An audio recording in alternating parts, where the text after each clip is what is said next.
ਧਿਆਨ ਮੇਰੀ ਹਾਂ ਪੰਜੇਬਾਂ ਚ। ਵੱਡੇ ਵੱਡੇ ਵੈਲੀ ਪਾ ਕੇ ਘੁੰਮੇ ਜੇਬਾਂ ਚ, ਜਾਂਦਾ ਨਾ ਧਿਆਨ ਮੇਰੀ ਹਾਂ ਪੰਜੇਬਾਂ ਚ। ਕਿਦਾ ਕਿਦਾ ਇੱਥੇ ਦੱਸ ਮੂੰਹ ਫੜ ਲਾਂ, ਹੋ ਗਏ ਸ਼ਰੇਆਮ ਤੇਰੇ ਸ਼ਹਿਰ ਚਰਚੇ।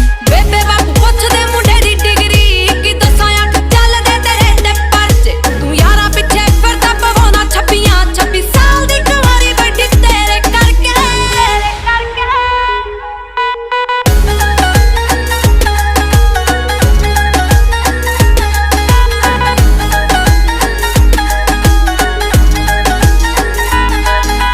ਸਮਝੀ ਨਾ ਭੋਲੀ ਮੈਨੂੰ ਸਭ ਪਤਾ ਏ, ਕਿੱਥੇ ਕਿੱਥੇ ਹੋ ਜਾਂਦੇ ਹੋ ਗੈਪ ਵੇ।